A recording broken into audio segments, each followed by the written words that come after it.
Fakta bahwa kita berada di awal revolusi ini. Mirip dengan munculnya internet, yang pada awalnya dipahami oleh sedikit orang, tetapi sekarang tidak dapat hidup tanpanya.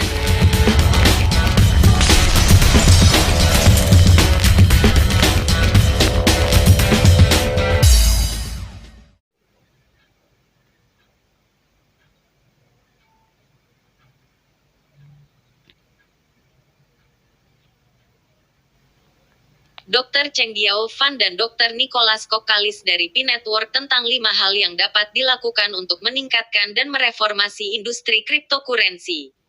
Banyak cryptocurrency awal telah melihat konsolidasi kekuatan dan nilai ketangan sangat sedikit, dan pengadopsi awal sangat diuntungkan.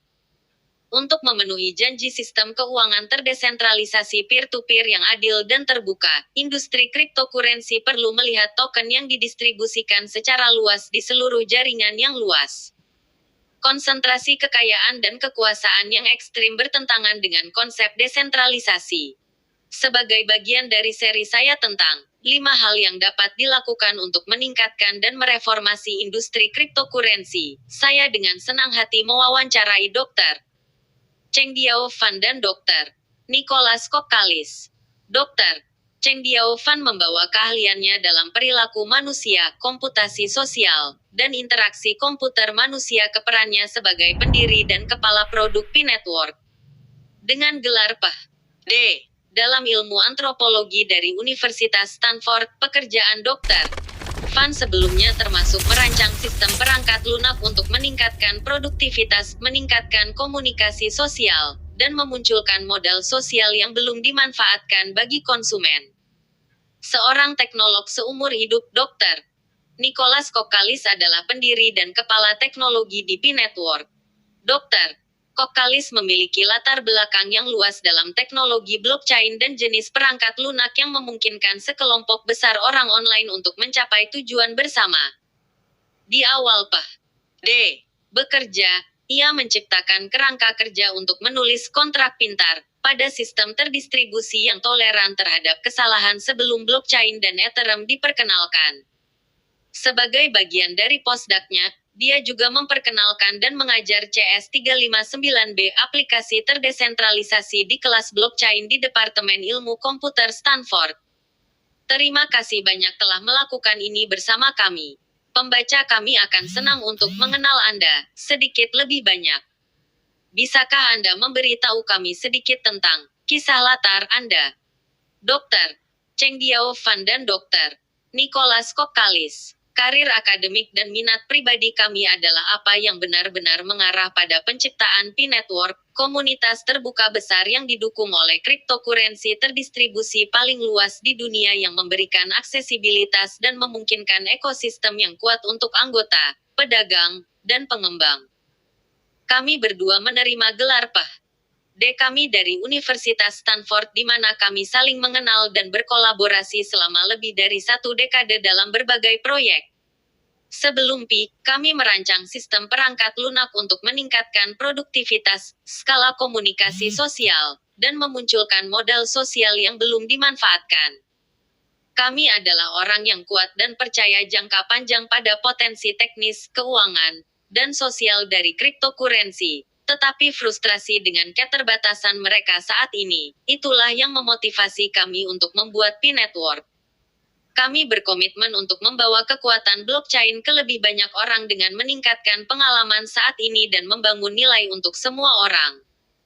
Kami melakukan ini dengan menggunakan filosofi desain yang berpusat pada pengguna yang mengubah proses pengembangan blockchain baru menjadi terbalik, peluncuran dalam beta, mengundang anggota ke jaringan, ulangi protokol bersama dengan anggota, mendesentralisasikan desain yang dihasilkan.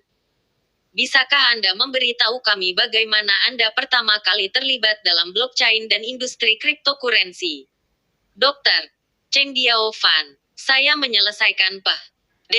dalam ilmu antropologi dari Universitas Stanford, dengan keahlian dalam studi perilaku manusia dan populasi manusia. Minat penelitian saya kemudian berfokus pada interaksi manusia-komputer dan komputasi sosial, khususnya bagaimana kita menggunakan teknologi untuk berdampak positif pada perilaku manusia dan masyarakat. Saya menjadi bersemangat tentang teknologi blockchain karena penggabungan desentralisasi dengan instrumen ekonomi. Keajaiban teknologi ini dapat memobilisasi individu di seluruh dunia untuk berpartisipasi dan dihargai atas kontribusi mereka.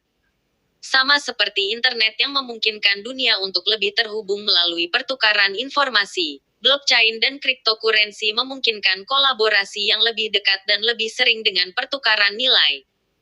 Dr. Nicholas Kokkalis. Saya telah menjadi teknolog sepanjang hidup saya. Sebagai sarjana muda, saya merancang dan membangun motherboard komputer baru dari awal di lab.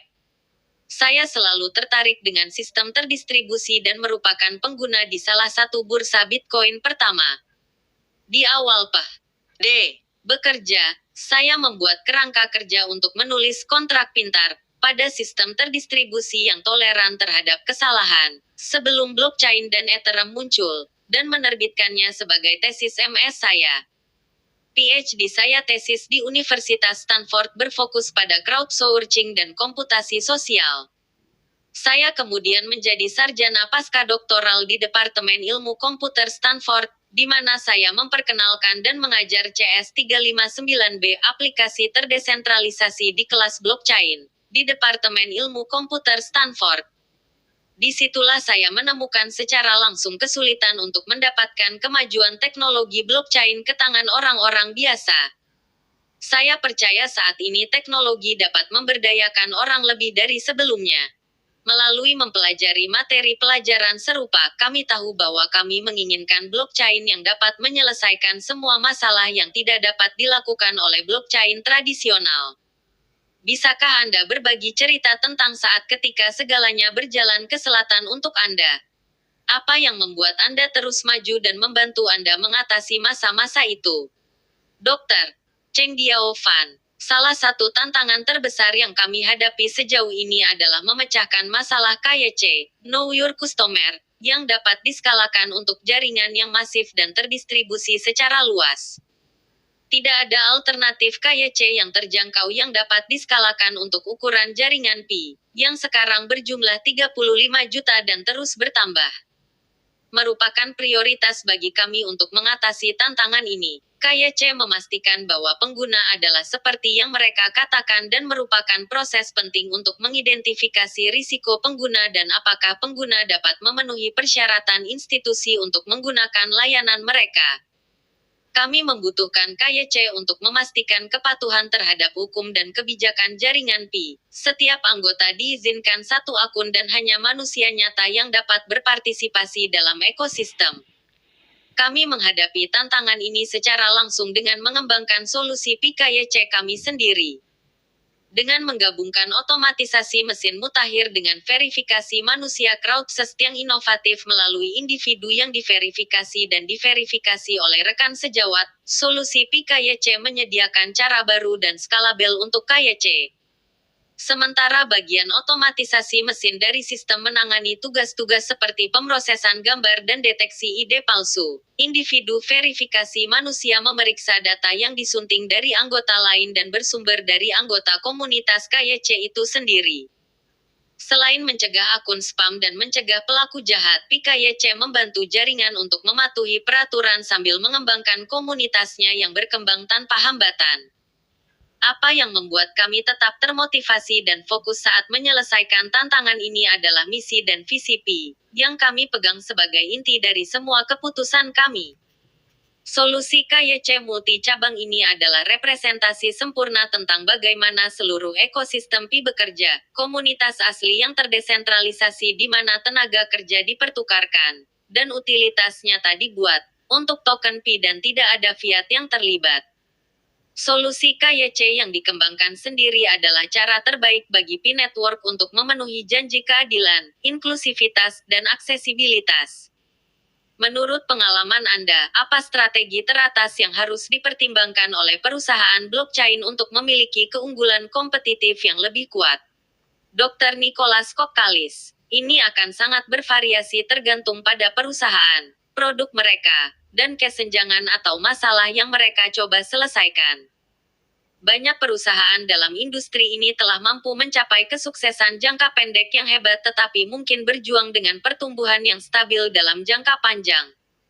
Faktor-faktor seperti kelahiran industri, hype, dan kegembiraan seputar proyek-proyek tertentu, perusahaan dan tren, dan ekonomi yang kuat telah memungkinkan hal ini. Namun, ketika faktor-faktor ini bergeser dan sentimen pasar berubah, perusahaan-perusahaan tersebut dapat menghadapi tantangan.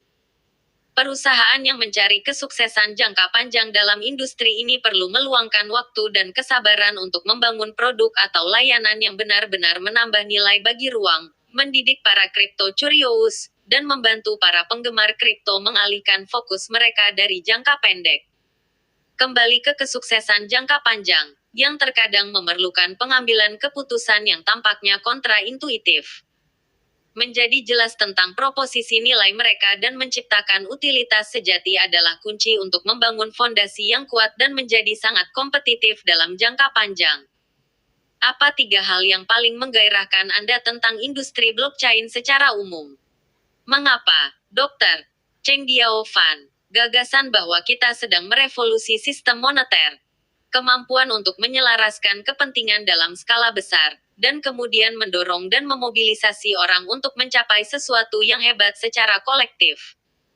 Fakta bahwa blockchain memunculkan aplikasi dan pengalaman inovatif baru secara online saat kami bergerak lebih kuat ke dunia Web 3. Dr. Nicholas Kokkalis, gagasan bahwa uang pintar sekarang tertanam dengan fungsi keuangan. Kemungkinan dunia sebagai satu komunitas besar akan menciptakan studi kasus yang bermanfaat. Fakta bahwa kita berada di awal revolusi ini. Mirip dengan munculnya internet, yang pada awalnya dipahami oleh sedikit orang, tetapi sekarang tidak dapat hidup tanpanya. Apa 3 hal yang membuat Anda khawatir tentang industri blockchain? Mengapa, Dr. Cheng Diao Fan dan Dr. Nicholas Kokkalis? Distribusi token, sementara salah satu properti utama dari blockchain adalah desentralisasi. Perhatian terhadap desentralisasi, sebagian besar difokuskan pada aspek teknis berjalan pada sistem terdistribusi, kurang pada distribusi itu sendiri, penghalang untuk masuk atau mekanisme penangkapan nilai. Hanya distribusi token yang luas yang dapat secara efektif membantu bootstrap ekosistem berbasis utilitas dan membantu kami mencapai titik belok di mana sistem yang diberdayakan blockchain dapat diadopsi secara massal. 80% token Pi diberikan kepada komunitas dan jaringan. Setiap orang dapat menambang Pi tanpa membayar uang fiat dengan memberikan kontribusi yang beragam ke jaringan. Pi mencoba mencapai dan mempertahankan distribusi yang luas melalui mekanisme penambangan dan pembangunan ekosistemnya.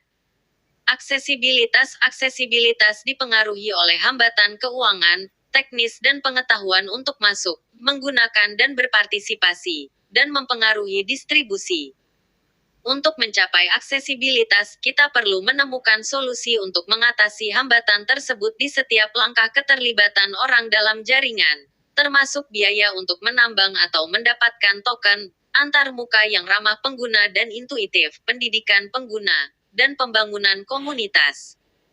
Penambangan energi ringan di aplikasi ponsel secara gratis telah memungkinkan Pi tumbuh menjadi lebih dari 35 juta anggota komunitas dengan cryptocurrency kami di tangan sambil memberikan kontribusi mereka ke jaringan. Kesederhanaan dalam pengalaman pengembang plus akses pengguna. Teknologi blockchain tidak harus rumit. Kit pengembangan perangkat lunak JavaScript SDK. Kami terintegrasi dengan blockchain dan berbagai API menyediakan fungsionalitas dasar untuk aplikasi. Tidak ada pengalaman kripto, blockchain yang diperlukan bagi pengembang manapun untuk menyediakan layanan mereka ke komunitas besar yang mendukung kripto. Oke, terima kasih untuk semua itu. Inilah pertanyaan utama wawancara kami. Bisakah Anda membagikan 5 hal yang dapat dilakukan untuk meningkatkan dan mereformasi industri cryptocurrency? Jika Anda dapat berbagi cerita atau contoh untuk masing-masing. Dr. Cheng Diao Fan dan Dr. Nicholas Kokkalis. Banyak cryptocurrency awal telah melihat konsolidasi kekuatan dan nilai ke tangan sangat sedikit, dan pengadopsi awal sangat diuntungkan. Untuk memenuhi janji sistem keuangan terdesentralisasi peer-to-peer yang adil dan terbuka, industri cryptocurrency perlu melihat token yang didistribusikan secara luas di seluruh jaringan yang luas. Konsentrasi kekayaan dan kekuasaan yang ekstrim bertentangan dengan konsep desentralisasi. Cryptocurrency saat ini tidak banyak digunakan sebagai alat tukar, karena banyak faktor. Di antaranya adalah volatilitas harga dan kurangnya utilitas. Menciptakan ekosistem berbasis utilitas di mana cryptocurrency dapat digunakan secara luas dan secara teratur ditukar dengan barang dan jasa melalui aplikasi, akan membantu memecahkan masalah ini, dan membawa penggunaan kripto melebihi penyimpan nilai. Protokol penambangan yang kompleks secara komputasi, seperti proof of work, membutuhkan energi dalam jumlah besar. Cryptocurrency yang bergantung pada protokol semacam itu membakar sejumlah besar listrik dan karenanya memberikan beban besar pada lingkungan. Industri harus berupaya meminimalkan dampak negatifnya terhadap lingkungan dengan menggunakan protokol konsensus yang lebih hemat energi. Kebaruan teknologi blockchain dan jaringan terdesentralisasi menghadapkan tantangan ke dunia dengan peraturan yang masih disesuaikan untuk bisnis tradisional dan industri secara keseluruhan karena banyak proyek, baik dan buruk, mengeksplorasi arahnya. Kepatuhan yang lebih ketat terhadap kebijakan dan peraturan saat ini, dan kejelasan yang lebih besar tentang peraturan di masa depan, akan sangat menguntungkan industri. Agar industri cryptocurrency dapat mempengaruhi kehidupan di seluruh dunia, itu harus jauh lebih mudah diakses. Ini termasuk hambatan masuk yang lebih rendah, pendidikan yang lebih luas tentang industri dan teknologi, dan desain yang lebih mudah diakses dan ramah pengguna. Bagaimana pembaca kami selanjutnya dapat mengikuti pekerjaan Anda secara online? Dr. Cheng Diao Fan dan Dr.